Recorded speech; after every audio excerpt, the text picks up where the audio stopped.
Oye País, buenas noches. Oye País, gracias por su compañía en esta hora. Yo soy Rudy González. Como hemos estado haciendo en estos días, hemos aprovechado para hacer una panorámica de qué está ocurriendo en el país, en el mundo. Hemos hablado de los temas diversos. La política internacional no puede quedar fuera. Muchos episodios en el mundo, las tensiones en las relaciones entre China, Rusia y Estados Unidos han signado, en cierto modo, lo que ha sido este año por el tema de la economía, por el tema de las tensiones que nos ha generado la pandemia. La Unión Europea, los países de Europa sacudidos y América Latina y el Caribe, nuestro país, por la pandemia y su secuela en la economía. Pero también ha habido situaciones de mucha tensión, como el caso de la salida abrupta no, planificada, pero no planificada de esa forma de los Estados Unidos de Afganistán, el tema de las migraciones, cómo se ha manejado, las tensiones que han ocurrido en Cuba con la salida a las calles de la gente a protestar por un cambio en la política, en la vida, en las relaciones gobierno-sociedad, en República Dominicana, las tensiones por Haití, el asesinato del presidente Jovenel Moïse, que le puso la tapa al pomo de estas tensiones tradicionales entre los dos países, son algunas de las cosas que vamos a analizar con nuestro invitado de esta noche, nuestro analista de política internacional, don Julián Roa. Nos acompaña después de la pausa.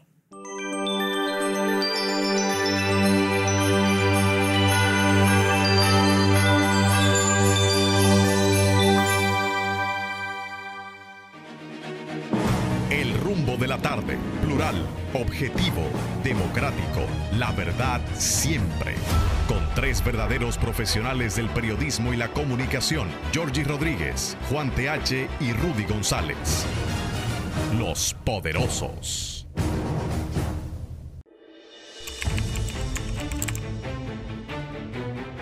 Periodismo de investigación, columnas, opinión, análisis, reportajes de fondo. Hora por hora, una completa plataforma multimedia. Periodismo con valor. Noticias horaporhora.com.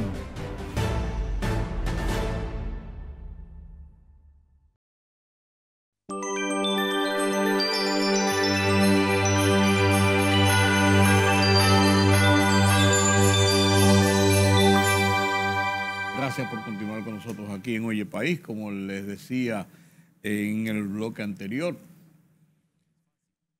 La economía mundial, patas arriba, el tema de el coronavirus y muchos otros episodios sectorizados, pero también con una importancia y trascendencia que ha rebasado fronteras, como ha sido el caso de las disputas chino-americanas, altas y bajas, como han sido las tensiones entre Rusia y Estados Unidos, cosas normales, no fue solamente en la Guerra Fría. Pero este año 2022 comenzó con un episodio interesante. 6 de enero, la toma del Capitolio, la salida de Donald Trump y la entrada de Joe Biden y una nueva administración, la demócrata, en los Estados Unidos. ¿Qué mejor telón para abrir un análisis de este año con nuestro invitado que ya le había anunciado, Julián Roa? Buenas noches, Julián. Buenas noches, don Rudy. Bueno, de nuevo aquí en mi casa. En tu casa, aquí estamos. En mi casa. Aquí estamos, te puse la alfombra. Comenzó este año con esa grosería que ocurrió frente al Congreso de los Estados Unidos. Y no una grosería porque sea en los Estados Unidos. Quien hace eso frente a un parlamento, cual que sea, claro, es una grosería a la democracia. Recuerda que este proceso electoral de este año en los Estados Unidos, estas últimas elecciones, fueron muy peculiares. 2 estados, y uno de ellos vital para el Partido Demócrata y para ganar el presidente Joe Biden la presidencia, el estado de Georgia. Con el estado de Georgia, por supuesto, ya habiendo ganado el Partido Demócrata la toma de posesión de el Congreso de los Estados Unidos, que se produce el 3 de enero, perdón. 6 de enero. No, el 3 es cuando asume el Congreso. Ah, no, cuando asume el Congreso, digo, claro. el lío el 6 de enero. Claro, asume la legislatura. Claro, asume Nancy Pelosi, la Cámara de Representantes, como speaker. Y, por supuesto, como te lo acabo de mencionar, el día 6, aquel gran desorden. Algo inaudito. Sí. Solamente Día de Reyes. Día de Reyes. Una gran intriga, una gran motivación de parte del presidente Donald Trump. Hubo que apagarle el Twitter a un presidente en funciones, innegablemente. Intentó que su partido, que los senadores de su partido boicotearan la toma de posesión, la juramentación del presidente Biden, la confirmación. Y claro que recibió de parte del Senado, de los republicanos, un rotundo rechazo, innegablemente. Inclusive varios de los funcionarios de Donald Trump renunciaron a sus posiciones ante ese acto tan grosero, que por cierto la mayoría de ellos ya han sido condenados, muchos de ellos. Pero fueron días de mucha tensión, no solamente para los Estados Unidos, sino para los procesos de la democracia. Así es. Por así decirlo. Uno veía eso y decía, si esto pasa en el Capitolio de los Estados Unidos, ¿qué podemos esperar en nuestras naciones? Bueno, yo siempre he dicho que pensé que Estados Unidos estaba exento de cualquier tipo de manifestación de este tipo. Recuérdese que Estados Unidos no tiene embajada de Estados Unidos. Sí, por eso no hay golpe de Estado. No tiene embajada americana. Por eso no hay golpe de Estado. Pero realmente fue algo muy, muy peculiar, innegablemente. Y ahí en adelante, ¿cómo siguió este estado de relaciones de Estados Unidos a lo interno, principalmente la consolidación de un nuevo tipo de gobierno, de un nuevo estilo de gobierno? Porque no cabe duda de que iba a decir Ronald Reagan, de que Donald Trump impuso un estilo de gobierno bastante sui generis y personalista. No sabemos si llamarle estilo de gobierno. Bueno, pero lo más parecido... Él tenía su estilo. Hasta con la corbata por aquí debajo. Lo más parecido a un elefante en una tienda de cristal era Donald Trump. Y en términos de política internacional, que es el caso que más analizo, fue un verdadero desastre. Fue una especie de imposición del unilateralismo no declarado, sí voceado, vamos a decirlo así. Y la verdad es que las relaciones con el mundo la destrozó Estados Unidos. La imagen internacional de Estados Unidos cayó a unos niveles espantosos. Y estas relaciones con China fueron de muchas tensiones las que le dejó al nuevo gobierno, y todavía la está heredando. Así es. Igual que las relaciones con Putin, que uno no sabe si eran buenas o malas. En un momento parecían como de luna de miel y en otro momento parecían como no de guerra fría, sino de guerra de verdad. Y en algún momento como de subalterno. Yo no quise llegar hasta ahí, pues ya que usted llega. Las relaciones con China, los chinos son una cultura muy peculiar. El tiempo no es para ellos, la prisa no es parte de su tradición. No. Y en el caso de Xi Jinping, que fue ratificado como secretario general del Partido Comunista y fue inclusive como presidente, era un asunto de tiempo. Ellos sabían que esa ola Donald Trump no podía durar mucho tiempo, en pocas palabras. Quizás si hubiera durado más, el beneficio para ellos en términos de posicionamiento geopolítico hubiera sido mayor. Porque aunque este señor rompía todo, la verdad es que permitía un avance por parte tanto de Rusia, de la Federación Rusa, como de la propia China, innegablemente. Y en el caso de Rusia era una especie de pupé. Donald Trump llegó a comportarse como un subalterno, en este caso de Vladimir Putin. La imagen de Putin creció mucho, sobre todo de hombre de fuerte, hombre de poder, frente a todos estos disparates de los Estados Unidos. Sin embargo, en la correlación de fuerzas en el mundo ahora, con todo lo que ha vivido Europa, y Europa en cierto modo ha tenido que unificar muchos criterios a propósito de la pandemia y la crisis económica que los sacudió a ellos individualmente, pero también como bloque, provocó también un cambio de visión de lo que era antes y después de Donald Trump y ahora entrando Joe Biden. La pandemia cambió el mundo, don Rudy, cambió el mundo. Y cambió Europa, en sentido general. Tuvo un gran mariscal de campo, yo podría llamarlo, que era la ex canciller Angela Merkel, que acaba de salir, por cierto, esta semana. Acaba de dejar el cargo. Por todo lo alto. Después de 20 años. Por todo lo alto. Sí, 20 años como canciller, pero tenía alrededor de 35 años. Desde el Bundestag, sí, claro. Fue la ministra de la mujer del gobierno de Helmut Kohl. Fue diputada del Bundestag, todas esas cosas. Una mujer de Estado. No, innegablemente. No, y una mujer de Europa. Pues la verdad es que lideró todas las crisis europeas, incluyendo la crisis de la pandemia y la crisis de los refugiados. El COVID-19 cambió, lo alteró todo, hay que decirlo. En términos económicos, si usted se da cuenta cómo cambiaron las materias primas, los commodities, cómo cambió el tema del petróleo, todo eso tuvo que ver con un cambio que nos va a tomar años en volver a igualar como estuvimos antes de la pandemia. Sin embargo, una serie de acciones tomadas por el gobierno de Joe Biden a lo interno de los Estados Unidos para tratar de cambiar su política migratoria, Sí. La misma política de expansión, de ayuda a los más necesitados por los efectos de la pandemia, y también de las controversias entre gobernadores y entre estados por el manejo de la propia pandemia y de algunas situaciones económicas. No cabe duda que ha sido una guerra interna que ha llevado el presidente Joe Biden, y quizás eso es lo que le ha permitido como en algún momento como tratar de mirar hacia América Latina y como que vuelve y se recogen, no sé, como que vamos hacia allá, pero volvemos hacia acá. La prioridad de Joe Biden, que era nada más y nada menos que el presidente de la Comisión de Política Exterior del Senado de los Estados Unidos los últimos 20 años. Sí. O sea, es alguien que conoce más que nada la política internacional.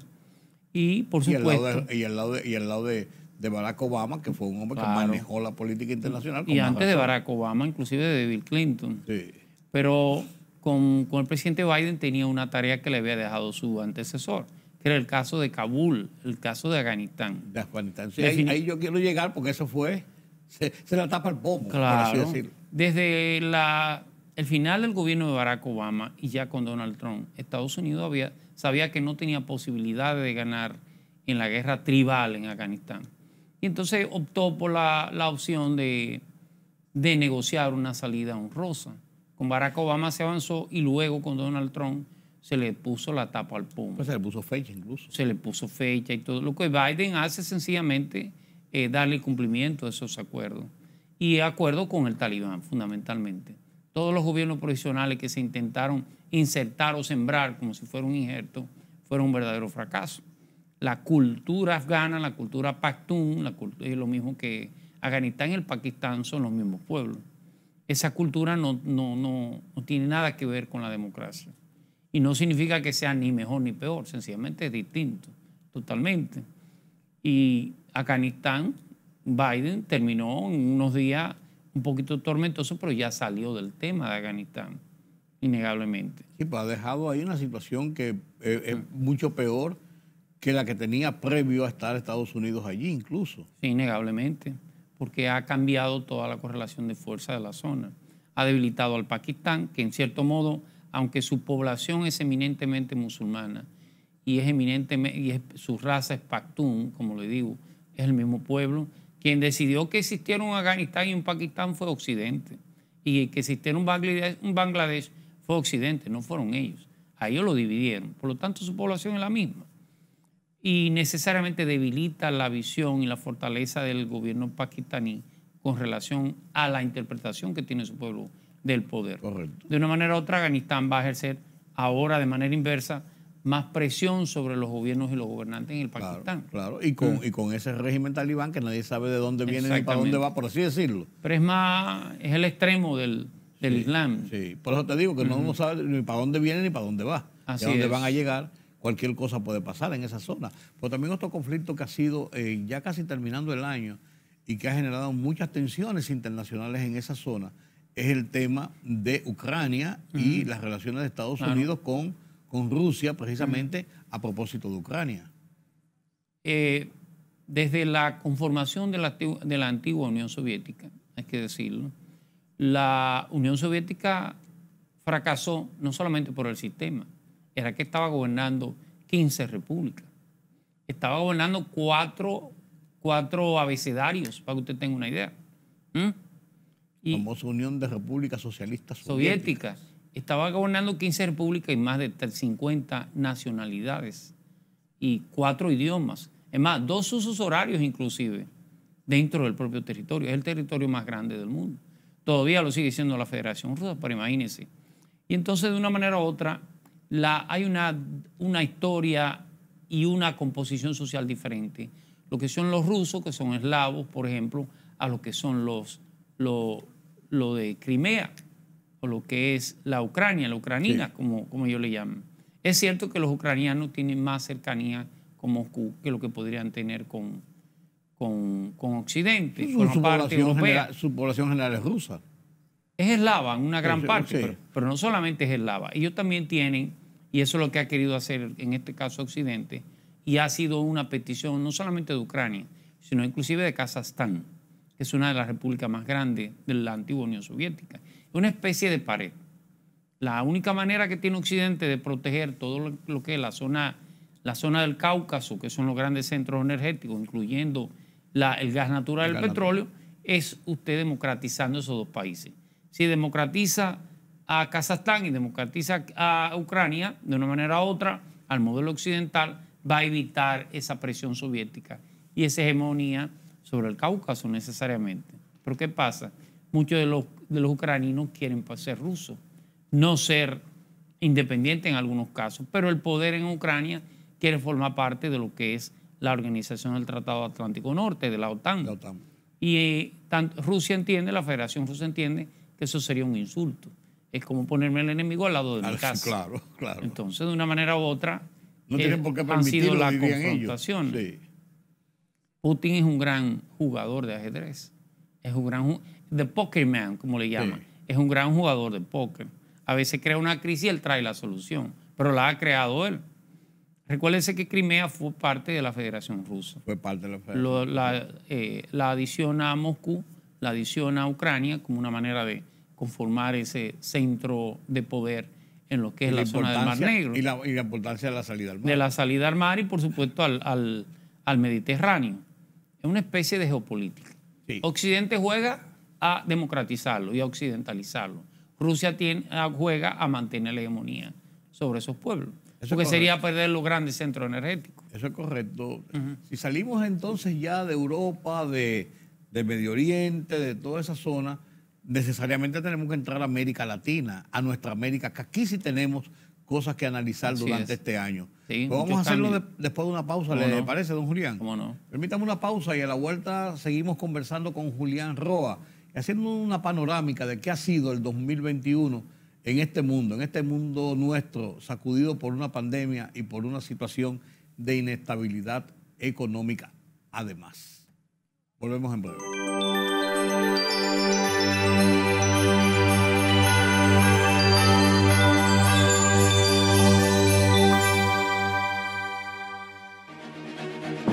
El rumbo de la tarde, plural, objetivo, democrático, la verdad siempre. Con tres verdaderos profesionales del periodismo y la comunicación, Georgie Rodríguez, Juan TH y Rudy González. Los Poderosos.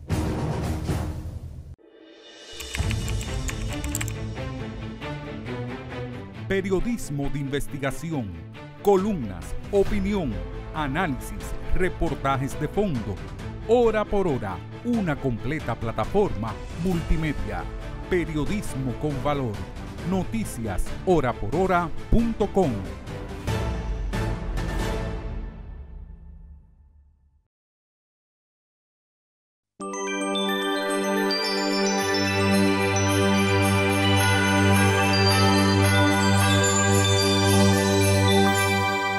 Gracias por continuar con nosotros aquí en Oye País. Estamos pasando revista al 2021 desde la óptica internacional con nuestro analista Julián Roa. Y hablábamos de cómo las tensiones de China, de cómo las tensiones de Rusia con Estados Unidos y dentro de su propia zona y dentro de todo lo que ha sido la Unión Europea con toda esta situación de pandemia y de economía y de cambios, signan en cierto modo las relaciones norteamericanas con toda esta parte del mundo, también las presiones y las situaciones de nuestra América Latina. Y yo comentaba con Julián de que quizás a lo largo de este año el nuevo gobierno de Joe Biden, que los demócratas privan en que son amigos de América Latina, que es más demócrata que republicana. De todas estas cosas hay mitos y verdades y mentiras, pero ahí están. Ahora, ¿qué pasó en nuestra América Latina? Primero, en las relaciones con Estados Unidos este año, porque Estados Unidos viene siendo como el eje de todo lo que se está moviendo y se sigue moviendo en el mundo. Y después vamos a ver individualmente algunas situaciones en algunos países. ¿Le parece, don Julián? ¿Cómo no? La primera tarea pendiente que asumió el gobierno de Biden para el caso de América Latina fue la crisis migratoria. Ya desde Donald Trump, que había mantenido una posición muy rígida con México, con su muro creo que en algunos casos correcta. Porque recuérdese que el presidente Andrés Manuel López Obrador, muy humanista, muy democrático, inicialmente le puso la cosa fácil a los inmigrantes. Y Donald Trump le dijo, bueno, si me lo dejas cruzar, rompo el acuerdo de libre comercio. El TLC, el NAFTA. Si lo rompo, pues México sencillamente va a tener la peor de las crisis. Algunos mexicanos dicen que no saben cuál ha sido el beneficio del acuerdo de libre comercio. Y otros dicen, bueno, ¿cómo sería México sin ese acuerdo? Sin ese acuerdo, sí. Innegablemente Andrés Manuel López Obrador tuvo que poner mayor freno en la frontera de México con Guatemala. Que no es una situación solamente de mexicanos con norteamericanos, sino de toda Centroamérica y del Caribe. No, ya ni siquiera Centroamérica, desde Sudamérica. Los haitianos de aquí terminaron en Chile y terminaron en Bolivia, para terminar en Panamá y cruzar el famoso tapón del Darién, para llegar entonces a Centroamérica y ver por ese camino cómo se llega a los Estados Unidos. Y hasta los dominicanos, mira, ahora con el accidente en Chiapas, habían involucrado por lo menos 7 dominicanos. Creo que uno de ellos murió. Sí. Biden, esa era su tarea pendiente. Tuvo una visión, yo creo que acertada. ¿Cuál fue? Bueno, ¿cuál es el origen de la migración? ¿Qué lo produce? Lo produce la pobreza. Sí, entonces, indudablemente. Ese es el primer factor. Mientras Donald Trump decía, si no paran la migración, le retiro las ayudas, se las retiro a El Salvador, se las retiro a Guatemala, el presidente Biden mandó nada más y nada menos que a su vicepresidenta. La puso a sentarse con los gobernantes de Centroamérica, que es donde sale el gran foco de la migración. Claro. Y de una manera u otra incrementar la ayuda a esos países. Recuérdese que Kamala Harris es de origen jamaiquino, de madre jamaiquina, de padre jamaiquino, creo que de madre jamaiquina. De padre jamaiquino, la mamá es hindú. Y la verdad es que es un tema que tenía pendiente y que lo ha manejado a su forma, innegablemente. No ha permitido una migración masiva, no ha tenido que construir el muro y ha tenido cierto control sobre eso. Pese al lío con los haitianos en plena sesión de la Asamblea General de Naciones Unidas, aquello dio la vuelta al mundo. De los caballos. Texas, sí, innegablemente.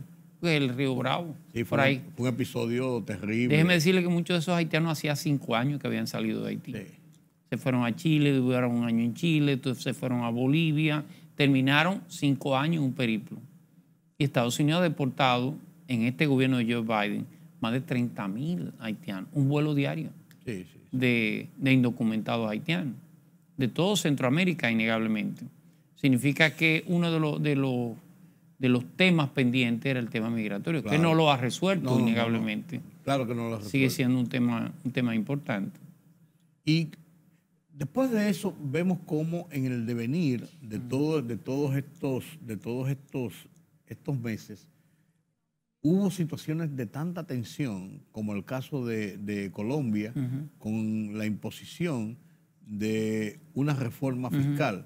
Y cómo se debatió el intento de imposición. Bueno, intento de imposición. Sí. Bueno, casi imposición, pues la mandaron al Congreso, aunque lo habían repudiado ya. Y todo lo que provocó, pero esto no se quedó ahí. Bolivia, Perú, Ecuador han vivido situaciones muy tensas, políticas y socialmente. Todos los procesos electorales se han dado en este año. Sí. En el caso boliviano, volvió Evo Morales, el gran despreciado por esa cúpula de poder boliviana, el gran odiado, terminó refugiado en Europa. Y de Europa terminó en Buenos Aires, en Argentina, hasta la llegada de nuevo a su partido, el MAS, del Movimiento hacia el Socialismo, que ganó las elecciones las últimas elecciones. De hecho, la que fuera presidenta interina, que era la segunda, creo que de la Cámara de Diputados del Perú, está no solamente guardia de prisión, tiene varias acusaciones que posiblemente la condena pueda llegar a los 30 años de prisión. En el caso del Perú, que tiene a un profesor, se pensaba que el candidato Luis Arce sería el favorito, Eso que era el favorito del presidente Correa, de Rafael Correa. Sin embargo, quien gana las elecciones ni siquiera lo es los grupos conservadores, ni lo hace tampoco Correa, sino que lo hace una tercera opción, que en este caso el profesor Pedro Castillo, que es quien ha adquirido la impopularidad mayor en menos tiempo, esa es la verdad. Antes de asumir era impopular. Hay una intención que cada día crece más de que él no termine su mandato. Ha sido un poco, yo diría que lento, vamos a decir, para las soluciones del pueblo peruano, y no le ha dado o no ha tenido el tiempo de darle solución a ninguna de ellas. Se ha estado defendiendo desde el momento que llegó al poder. Sí. Esa es la verdad. Hay gente que dice que aunque el repudio a Keiko Fujimori fue a través de las urnas y de la vuelta del fujimorismo, hay mucha gente que dice en Perú que le ha salido más cara la sal que el chivo. Así es, así es. Fue una derrota para el presidente Correa. Entendía que ganaba las elecciones con un amplio margen. Es cierto que los grupos que se opusieron a él y terminaron acusándolo con prisión y todas esas cosas han terminado en el ostracismo peruano, pero no salió favorecido. Es que ese ha sido el devenir de Perú en los últimos tiempos. Así es. Esa inestabilidad en cuanto al liderazgo y a la gobernanza. No, perdón, estoy hablando del Ecuador. Recuérdese que el presidente Correa es el presidente del Ecuador. Ecuador. Ha sido sí. muy así es. Estoy hablando, ha sido muy inestable. Igual que en Perú, que ha sido muy inestable. Claro. Por todo esto, las acusaciones de corrupción, por todo esto de la falta de líderes fuertes que puedan concitar un apoyo determinante. Pero de ahí... Donde no ha habido problemas en Nicaragua.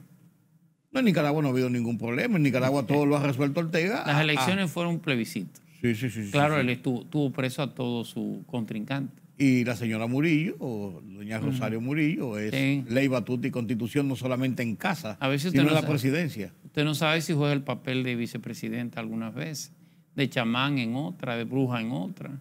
Todos los roles los juega. Y al final es la gran asesora del presidente Ortega.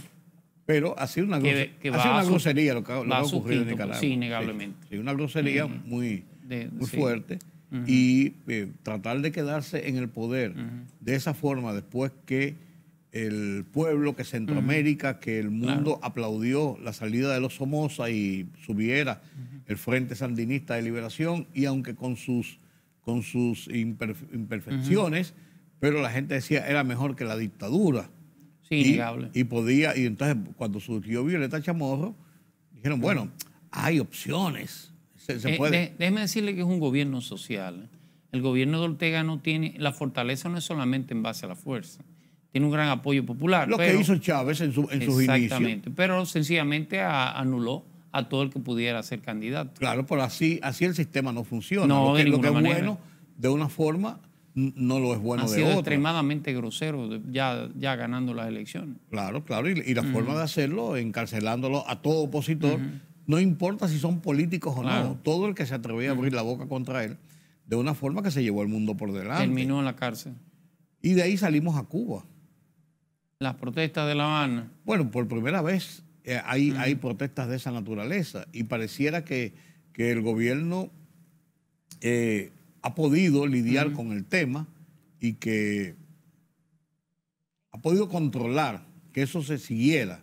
Pero parece que en Cuba se está incubando ya definitivamente una vía de o logramos una apertura como debe ser, o las calles van a hablar de nuevo. Usted sabe que el cubano no tiene una tradición de protesta en toda su historia de vida republicana. El cubano dice, el café está frío, pero está bueno. El helado no está dulce, pero está bueno. La comida está salada, pero está bueno. El cubano... Una suerte de conformismo, diríamos. Correcto, que no es solamente con la revolución. Claro que eso se asentó con la revolución. Pero recuérdese que Cuba no ha tenido gobiernos democráticos desde la conformación de la República Cubana. Estoy hablando de 1903. Cuba tuvo 7 años de vida democrática en el gobierno, 7 meses, perdón, de Pío Socarrá. Estoy hablando del año 44. Sí. Sí, después de ahí volvió quien había sido su dictador en la década del 30, que fue Fulgencio Batista. Y luego él lo sustituyó entonces Fidel Castro, en el 1 de enero del 59. Estamos hablando de ¿cuántos años? 61 años. 61 años. Entonces, el cubano no tiene una tradición de protesta. ¿Estas tradiciones tuvieron que ver con movimiento revolucionario y democrático? Sí, pero tuvieron más que ver con la ausencia del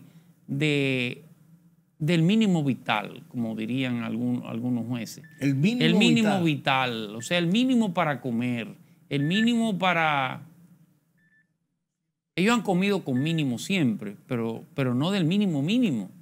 Entonces, cuando Estados Unidos, porque hay que decirlo, con el gobierno de Biden ha entendido lo contrario a lo que entendió Barack Obama. Si Barack Obama abrió embajadas en La Habana, en el malecón de La Habana, y Cuba en Washington, la verdad es que se entendía que con Biden las relaciones con Cuba iban a ser más fluidas. Pero la verdad es que han sido todo lo contrario. Todo el mundo esperaba. Ha cerrado todo tipo de relación con Cuba. Todo el mundo esperaba que iba a seguir la política de Obama, primero, y segundo, que cualquier cosa de avance era mejor que el retroceso de Donald Trump. Trump. El tema de los medicamentos, por ejemplo, lo que es el embargo, para algunas materias primas de medicamentos no se aplicaba, y con Biden se aplica. Ya no solamente no es que no lleve medicina, es que no lleve materia prima para medicina. Y la ha complicado más. Por eso los cubanos dicen patria o vida. Es verdad que hay un hartazgo, hay un cansancio. Este joven, digo joven aunque tiene 58 años, Miguel Díaz-Canel, es joven con relación a la gerontocracia de más de 80 años. Raúl tiene 82 años, 83. Estamos hablando que esta es otra generación. Y se han vuelto, qué sé yo, cuántos generales. Sí, Hubo claro. rumores, pero la verdad es que tenían una edad ya... No todo. 80 y pico para arriba. Sí. Entonces, lo normal es que se esperaba que los cambios democráticos en Cuba fueran más acelerados con Díaz-Canel que con Raúl Castro. Sin embargo, ha sido lo inverso. Él ha retrasado los cambios que Cuba necesariamente se va a abocar a hacer. De hecho, ellos modificaron la Constitución revolucionaria de los años 60. Ya en la Constitución cubana no está el socialismo, ni está la revolución, ni está... Y hay un sinnúmero de prerrogativas que ya no están, por lo menos no están en el papel. No están con nombres y apellidos. Exactamente. Pero no necesariamente que han renunciado a ellos. Como sistema de vida, incluso. Ya inclusive el cuentapropismo ha pasado a lo que es una posible empresa mediana. Sí. Usted puede tener 100 empleados en Cuba. 100 empleados es una empresa grande. Claro. Claro, en la práctica eso es extremadamente complicado. Pero se esperaba que los cambios en Cuba fueran de mayor velocidad. Porque al fin y al cabo Cuba mira hacia lo que podría ser un régimen más o menos parecido al de Vietnam. Una economía de mercado, una economía abierta y un modelo socialista para el poder político. Sí, pero eso es más complicado. Mucho más complicado. Mucho más complicado en la zona donde ellos se desempeñan, que es la zona de influencia de los Estados Unidos. Sí. Totalmente de influencia de los Estados Unidos. Es más complicado que eso. Ya no el ejército. Inclusive con estas últimas protestas de Patria Vida, la población, claro, inducida, la población le acercaba las viviendas a los que iban a protestar para que no saliera la vivienda. No era que lo despachaban cuando estaban en el lugar, no, que no salían. No lo van a salir. Sí. Eso tiene un mandato gubernamental. Claro. Innegablemente. Sí, porque hay parte de una... Hay que pensar también y saber que hay dos generaciones de cubanos que nacieron en la revolución. Totalmente. Y que gente de más de menos de 60 años vivieron y se desarrollaron en la revolución. No conocen otra forma de vida que no sea ahora por las facilidades que da la comunicación, el internet y todo esto. Pero de todas maneras, y es la vida que han llevado. Claro. Entonces eso hace más difícil. Claro, por ejemplo, una libra de carne del carnicero cubano no son 16 onzas, son 13. Él le quita 3 a uno, 3 al otro y la vende en mercado negro. Sí. Igualmente con los medicamentos, igualmente con todo. Con todo. Y el Estado lo sabe. Es aceptado. Es lo que te iba a decir, es hasta aceptado. Es una manera de sobrevivir. Pero de Cuba venimos al lado. Entre Cuba y República Dominicana está Haití. Haití se han pasado cosas. Sí, Haití es sumamente peligroso. Sí. Lo que ha sucedido en Haití es como la la entrada al final de lo que podría ser la disolución de un Estado, no de una nación. Pero la verdad es que Haití se encuentra en una situación extremadamente complicada. Y ahí se lo pongo como le puse con los Estados Unidos, que comenzó el 6 de enero. Aquí comenzó con la desobediencia del 7 de febrero del presidente Moïse de aceptar que debía salir del poder. Que ya había terminado su mandato. Y que debía salir del poder. Ahí comienza. La Constitución haitiana establece 5 años de presidencia, pero no dice que cuando usted comienza. Establece de una fecha a una fecha. Si usted comenzó 2 años después, como quiera tiene que cumplir ese mandato. No es como República Dominicana o Estados Unidos, que por ejemplo comienza en Estados Unidos el 20 de enero después del segundo martes de las elecciones del año anterior de noviembre. Correcto. Y aquí, el 16 de agosto, el 16 de mayo de cada año, ahora es un tercer domingo de mayo, el 16 de agosto comienza. Aquí son 5 años, pero esos 5 años hay que cumplirlo. Sí, de cuando comienza, no importa. No importa, no de la fecha, no importa. Y en el caso del presidente Moïse, cuando él asumió la presidencia, la asumió después de una segunda vuelta traumática, complicada. Que se quedó como en un limbo. De casi un año. Sí, un limbo. Entonces él entendía que no, que su mandato no terminaba, que terminaba, por cierto, terminaba ahora en febrero, lo cual había sido un disparate, terminó con la muerte del presidente Moïse. ¿Quién lo mató? Bueno, ese es el gran dilema. Es innegable que los sectores de poder en Haití, eso es innegable, porque su relación con Estados Unidos no era mala. Intentó colocar una constitución, una modificación constitucional que es sumamente revolucionaria para Haití, y es cambiar el sistema republicano haitiano, cambiar el sistema parlamentario, de manera tal que el presidente tuviera poder real. Haití tiene un sistema parlamentario en el cual hay un presidente electo por el pueblo, pero hay un jefe de gobierno que es el primer ministro. Es una manera de, como un check and balance, que funciona perfectamente en Europa. En Francia, funciona en Alemania, en todas partes. Inglaterra. Pero imagínense, ese tipo, en Inglaterra, es como un Mercedes-Benz para una gente que no sabe manejar. Haití lo ha tergiversado en el sentido de que, y recuerdo al poeta Jacques Vieux, él decía, en Haití se gana como negro, pero se gobierna como mulato. Entonces, generalmente, el que va al cargo de primer ministro es de esa clase manejada por la burguesía.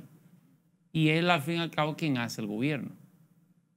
De manera tal que, aunque el populismo vota por el presidente, casi siempre negro, por un tema de identidad de mayoría, como es normal, siempre el control queda en manos de unas pocas manos. Sin embargo, esa situación es muy indefinida. ¿Qué puede pasar ahí?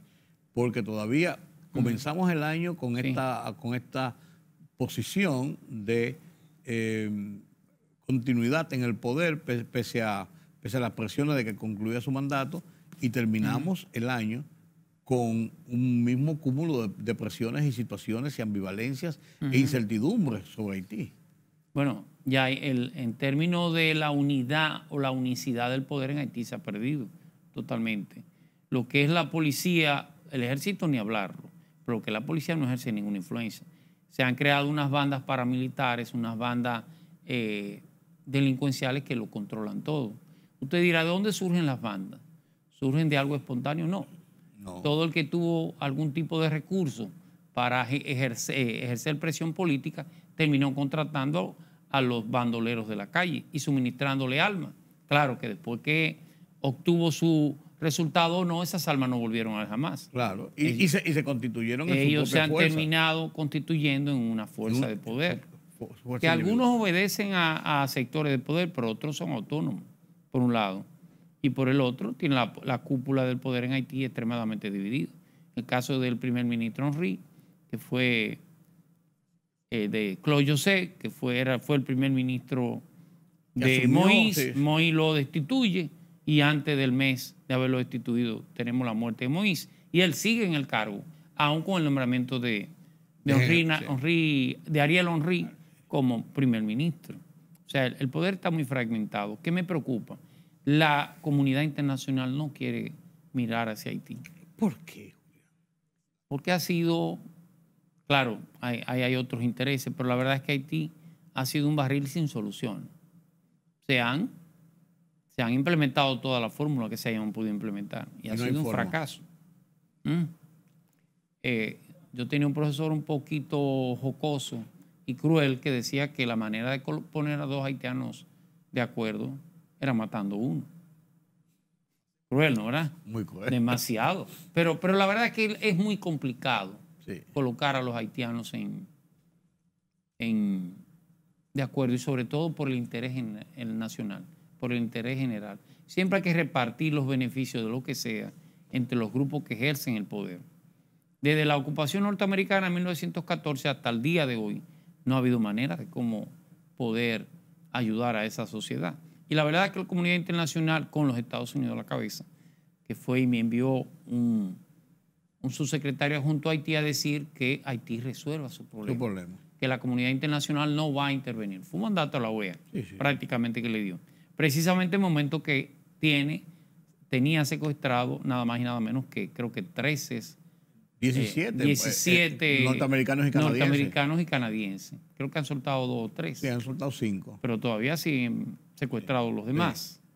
No es fácil la situación haitiana. Dominicana, usted dirá, y entonces, ¿cuál debe ser la reacción? Entonces, ahora ahora iba a ir para cerrar este análisis, las relaciones internacionales desde República Dominicana, partiendo principal y básicamente con 2 escenarios. El escenario de Haití y el escenario de la República Dominicana frente a Estados Unidos y la comunidad internacional, precisamente por el tema de Haití. Yo creo que la República Dominicana, en el caso haitiano, ha jugado un papel correcto. El presidente Abinader y el canciller han salido, antes de que pudiera la comunidad internacional reaccionar y emitir estas declaraciones, ya el Estado Dominicano había dicho, comenzó con Hipólito Mejía, desde la presidencia, a decir que la República Dominicana no puede ser la única solución para Haití, necesariamente.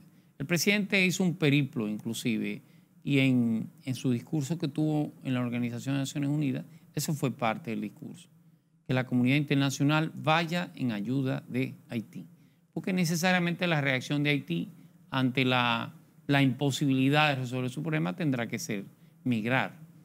Mientras lo esté haciendo dentro del marco de la ley o sin mucha presión, usted dirá, bueno, no es peligro. Pero ¿qué pasa si un día 500, 1000, 2000, 3000 ciudadanos haitianos deciden cruzar la frontera? ¿Quién lo va a detener? ¿Y cómo? ¿Y cómo lo va a detener? Es un problema y va a generar una imagen internacional horrible. La Comisión Interamericana de Derechos Humanos reaccionó ante algo que yo encuentro correcto, que es sobre el tema de las parturientas. Yo entiendo que las parturientas tienen que ser evitada su entrada en la frontera. Pero la Comisión reaccionó inmediatamente en contra del Estado Dominicano. Sin embargo, no reacciona con relación a la situación interna de Haití, lo cual es una especie de doble rasero. Y doble moral. De doble moral. Sí. Exactamente. Es un tema muy delicado para el Estado Dominicano.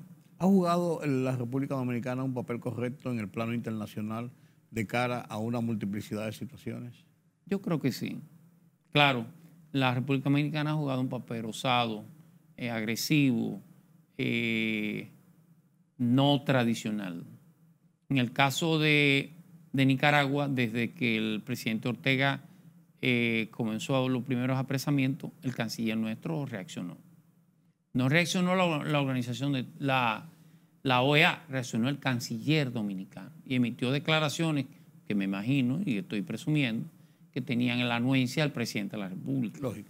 O sea, el Estado Dominicano, la Cancillería, ha sido capaz de emitir algunas opiniones fuertes, algunas de ellas y agresivas, contra algunos estados hermanos, innegablemente de la razón o no, al margen o primero que lo ha hecho la Organización de Estados Americanos. O sea, que se ve una posición propia, no una posición de grupo. Esa, correcto. Algo que no ha sido tradicional. Siempre el Estado Dominicano ha sido un poquito más incluso con más el caso conservador, con el caso de Venezuela también fue igualmente en Venezuela.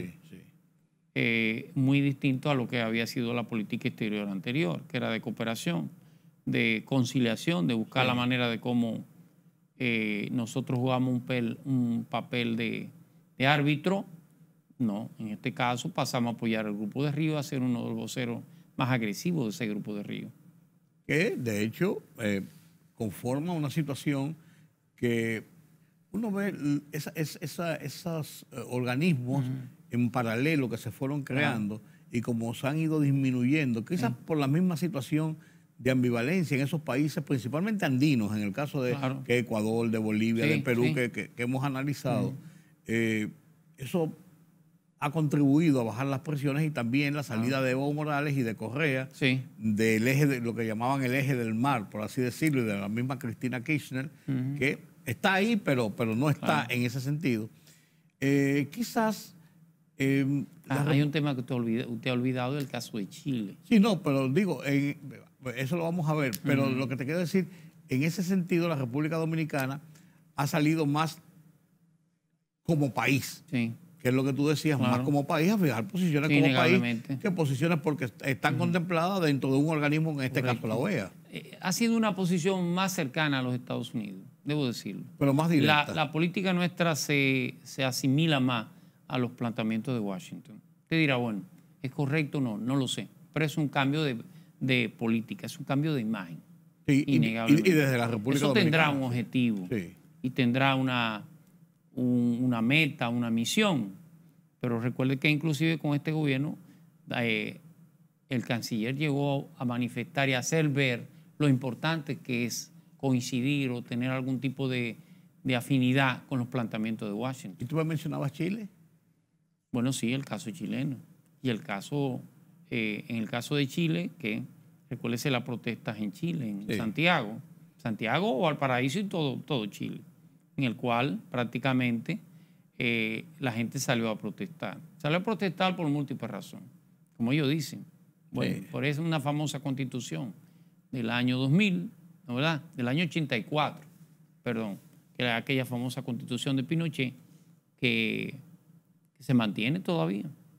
Una constitución muy neoliberal. Pese a que el presidente Sebastián Piñera, uno de sus planteamientos para llegar al poder era la reforma constitucional. Correcto. Y va a salir del poder, no va a poder hacerlo. Así es. Chile es uno de los primeros países que entra en esa ola del neoliberalismo.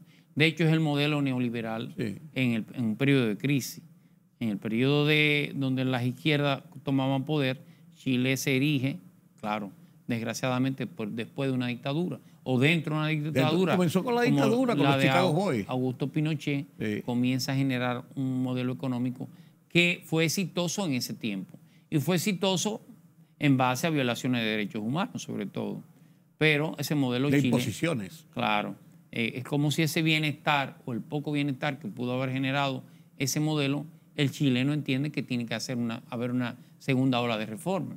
Por eso hace toda esta protesta para el cambio para la modificación constitucional y mejoría de algunas de sus cosas, porque la verdad es que Chile, de una manera u otra, todo está privatizado. Todo termina, o termina en manos del sector privado o termina en manos de una alianza público-privada, que al fin y al cabo quien la decide es el sector privado. Eso es así. Los chilenos tienen una frase muy famosa cuando le falta el agua. Dicen que no hay sequía, que hay saqueo. Don Julián, creo que hemos hecho un recorrido interesante sobre este año y sobre el mundo, principalmente nuestra América Latina y nuestro entorno importante como es República Dominicana, Haití e incluso el caso de Cuba. ¿Le pareció bien? Excelente. Muchas gracias por... Esperemos que lo hagamos el año próximo. No tenemos que esperar el año próximo para que usted vuelva a Oye País. Siempre hay intermedios, por así decirlo. Salúdeme a un amigo suyo y mío. ¿A cuál de ellos? Al doctor economista Carlos Cuello. Carlos Cuello, claro. Sí. Carlos Cuello está siempre aquí con nosotros y siempre pregunta por usted. Es un excelente economista. Claro que sí. Muy mal chiste, pero buen economista. No chiste horrible. Esta parte es dedicada a Carlos Cuello. Gracias, don Julián, por estar con nosotros y esperamos que haya satisfecho algunas de sus expectativas sobre este repaso así bastante rápido, pero yo creo que bastante interesante y bastante completo de lo que ha ocurrido en el mundo durante este año 2021. Gracias por su compañía. Nos vemos en la próxima. Yo soy Rudy González. Pasen un feliz resto de la noche.